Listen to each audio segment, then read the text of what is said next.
Hey y'all, Krista here, Small Yard Replants. Welcome to my small kitchen. It's July 16th. Today, I am starting seeds. Why am I starting seeds? It's like the middle of summer. It's 1,000,000 degrees outside, which is why we're in the kitchen. We're starting seeds because it's almost time for the fall garden. Believe it or not, it's time to get going. I'm not direct sowing anything in the ground yet. I'll probably do that towards August. I've been posting on Facebook about this new app. It's called Seed Time. It's been really, really helpful in trying to figure out, like, okay, these are the things I want to plant. Now, when exactly do I need to put those in the garden? And, you know, what exactly does that look like? Because I haven't done a ton of fall gardens. I usually end up buying starts if I do fall garden, because I just get a little bit tired towards the end of summer. But this year I'm really determined to try to do something else. So here we go. I'm going to show you my setup here in my kitchen, and then we'll get started. You guys can get to see kind of how it flows. Okay, so let's talk materials. One, we have seedling mix. I've already added some water in here, so it's not quite as fluffy, but you can see the dry parts, super light, right? Super light, kind of airy, fluffy. See, it's dusting everywhere. It's kind of why I added some water already. We're gonna add in more water to help absorb it. It'll get to turn into like brownie batter kind of consistency. I'll show you. That's ideal for starting seeds. This is a seedling mix that I like to use, Black Gold. They're a fantastic brand. I've never had any issues. It's organic. And I've grown to trust them over the years. Certainly you could use regular potting soil, but there's just a few more like chunks of organic matter, wood, things like that that you might want to sift out, just so that your seedlings have kind of the optimal growing area, and don't have to struggle quite so much to like pop up out of the garden and you know, do their thing. Next, I have worm castings. Now, you should be adding worm castings to your garden, especially if you're using like raised beds or containers, just to add in that organic matter. It's fantastic. I am especially adding it into the seedling mix because I found that, you know, seedling mixes, they don't have fertilizers in them. They're not, they don't have a lot of food for your plants. So by adding the worm castings in, that gives it a little bit of nutrition, and you don't have to fertilize with liquid fertilizer as much as the seedlings grow in the pots. Of course, I've got my pots over there, my trays. I've got my garden marker. I've got some labels started, my bag of like the things that I've identified that I want to grow this season. And then here are the flowers and vegetables that I'm going to be starting today in my pots. They'll be living downstairs with some grow lights. Keep an eye on them while they germinate and grow. So we've got some green globe artichokes. Now start them in the fall or late summer, and then put them out there and hopefully have a spring crop. So should overwinter, maybe. We'll see how it goes. Kind of an experiment. Then we've got some pak choi, which my sister challenged me to grow. I've never done that before. Some Brussels sprouts, broccoli rabe, which I love broccoli rabe. Essentially, you know, it's like broccoli, but they're kind of smaller stalks. So instead of like one big head of broccoli, you end up having lots of little ones, and then you can eat the stalks that they're growing on as well. It's delicious. Kohlrabi, I've got, what do I've got here? Purple Vienna and a duo of 2 different kinds, green and purple. 3 kinds of kale, dwarf Siberian, which I think so far is my favorite kale. And also it says dwarf Siberian, but in my experience it's gotten quite large. Some dazzling blue kale and some Vates kale. I've never grown this one. This one's pretty tasty. And then some of my flowers. I'm going to do some calendula, which I didn't know could handle frost, but it totally can. And it is a trap crop, so that should help to kind of attract some of those pests, those garden pests, away from the vegetables. And they look lovely. Look at them. Like, just gorgeous fall colors. Some evening sun mixed colorful sunflowers, and some sunspot dwarf cola sunflowers, which are like gorgeous, beautiful, big, robust sunflowers, but they only grow 2 to 3 feet tall. Totally gorgeous. And these might be a bit taller, but you know, we'll put them in the containers and we'll see what happens. Also, sunflowers do a really great job of kind of cleaning out and purifying soil. It can kind of draw, they're heavy feeders, but they can also draw like toxins out of your soil. So I feel like that might be a good, like fall might be a good opportunity to plant these. maybe in the raised beds, you know, in a corner or kind of away from some of the other things to help maybe from where the tomatoes were. I'm not sure. We'll see. We'll see how it goes. But yeah, so here's my setup. I'm going to start putting some more water in my seedling mix. And then let's get going. You'll see the time lapse, and I'm excited to plant. That's my favorite thing. So here we go. Okay, so I told y'all I would show you kind of what the seedling mix looks like after I've watered it. So it's moist. I can grip it in my hand and like it'll hold shape. But if I go like this, like there's not a, you know, huge stream of water coming out if I squeeze it, right? Like maybe a couple drops, but not tons. That's really good for moisture levels when you're starting your seeds. That'll help your seedlings to get moisture but not be too wet. It'll also help kind of pack in the soil into the little seedling cups that you've got, whatever you're using. I have my stuff from Bootstrap Farmer, a little bit of an investment, but it lasts way longer than just like the super cheap plastic at the store. So here we go, let's get started.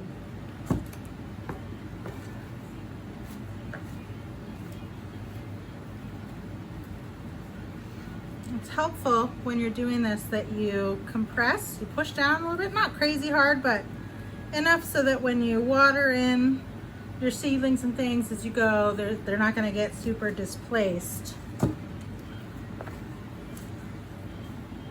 or like sink down into the soil, things like that.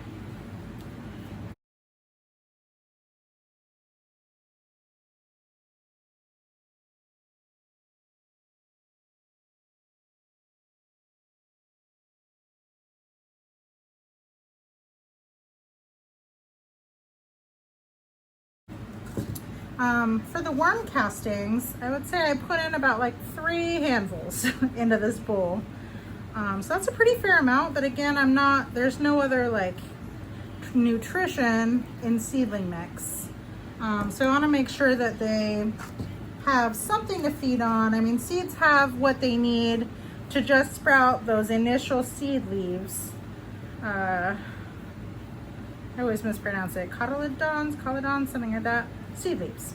They're not the true leaves, right? They usually look pretty basic. They don't typically have the same structure as the other leaves, excuse me, in your seedling.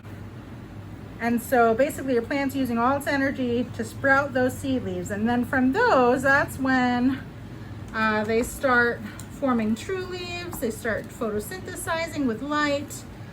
And then you want to start paying attention to how your true leaves are developing and looking, because those will indicate, you know, when you need to start feeding your seedlings nutrition, fertilizer, things like that. Nitrogen, phosphorus, potassium, those good old NPK elements that are the 3 numbers that you see on your various fertilizers that you might be using. And so the worm castings really help kind of provide some extra support to your seedlings, so they don't get quite as hungry or stressed out, I've noticed, which has been really helpful. Okay, check-in time. So I've filled up, I've got, let me see here, 16 of these, okay? They're all filled almost to the top. And then dipper, teeny tiny little thing. You can also just use your finger. It's totally fine. But I'm kind of a nerd when it comes to like tools and things like that. So I like using these, and I will generally put, I'm gonna sow at least a couple of seeds per thing. So I'm gonna go in a little bit, probably in the corners, about a 1/4 inch down on opposite corners. And then I'm gonna kind of start there and then see how it goes.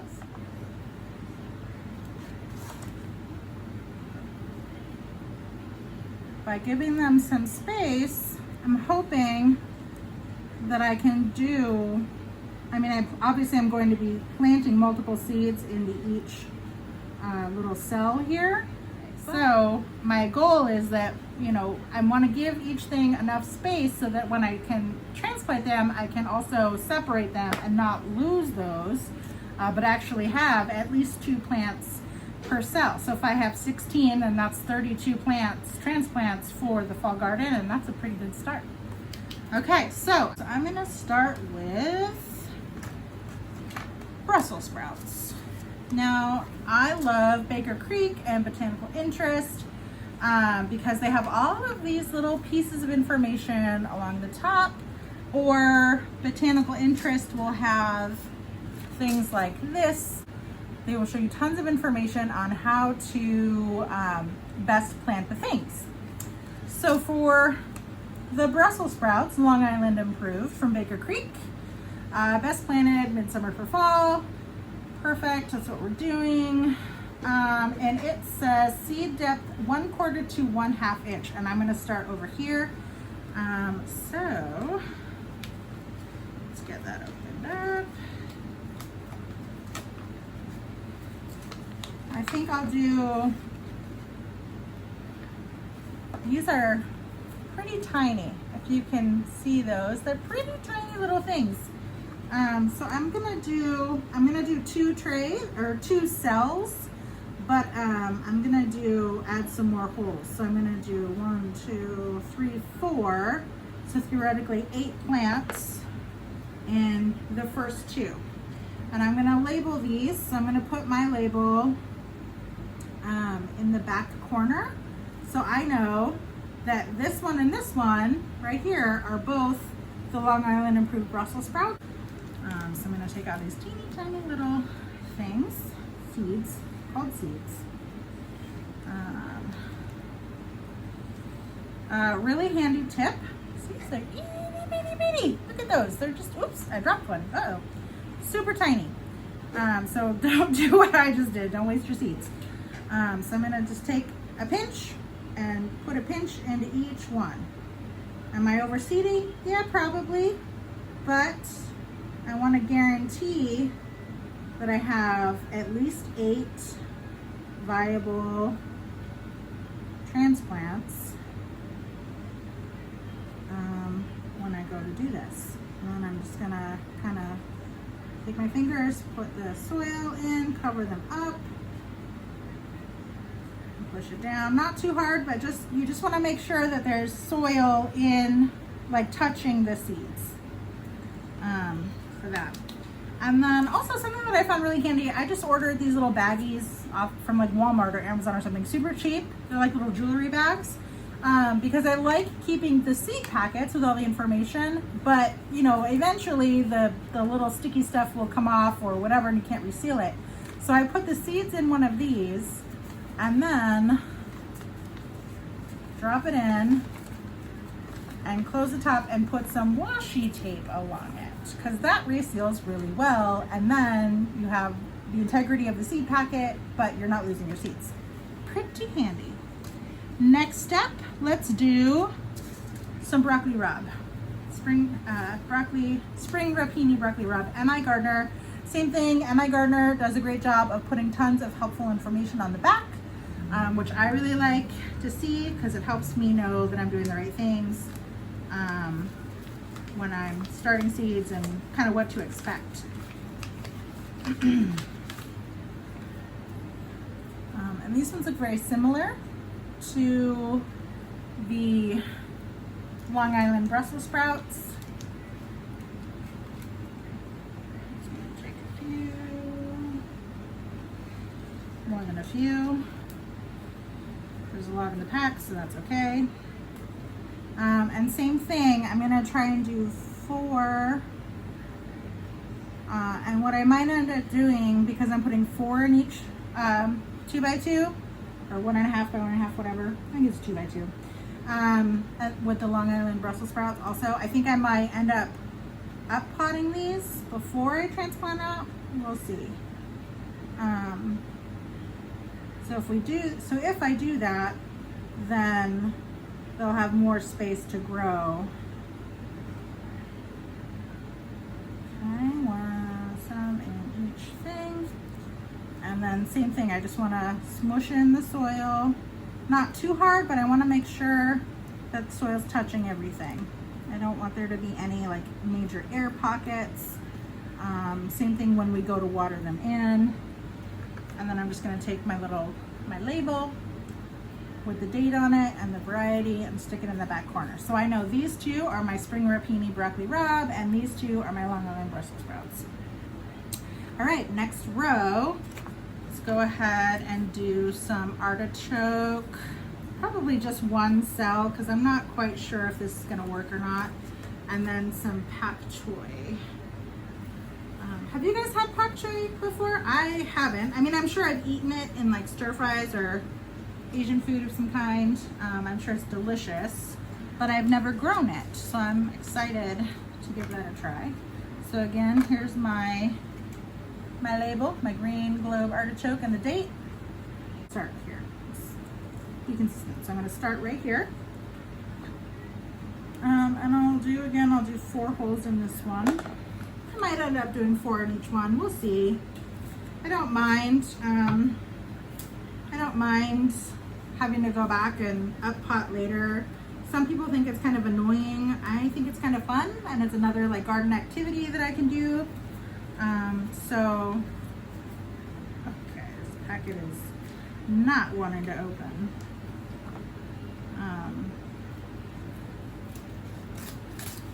Here we go. Sheesh. Okay.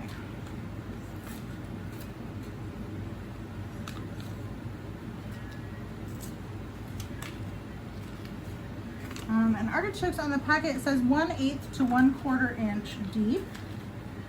And I'm just gonna do, oh, these look so cool. I'm just gonna do 4. My artichoke seeds. And I'm just gonna stick 1 in each. I think I'm gonna make my holes maybe a little bit too deep, so I'm kind of squishing in the soil a little bit so they're not quite as deep as like the other ones. Push them in, cover them up. And I'm just gonna do that as we go along for each thing.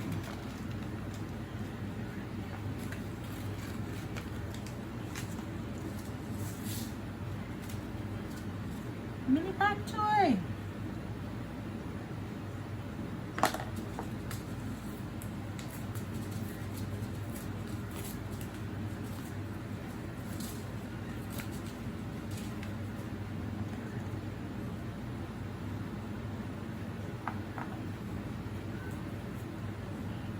Just 1 cell of the pak choi.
Those are nice.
Okay, so the next thing that we need to do is we're going to spray in our seeds. I like to use just a little spritz bottle. This is the one we use with the cat.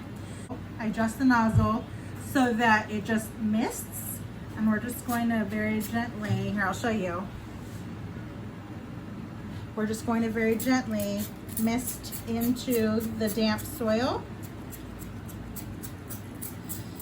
Misting, misting, so that the seedlings can get nice and damp, but they won't be moving around.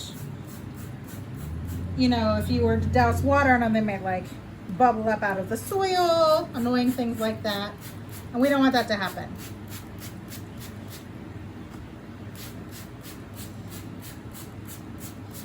So we're just gonna make them nice and damp, and then I'm gonna go downstairs and I'm gonna put them under some grow lights.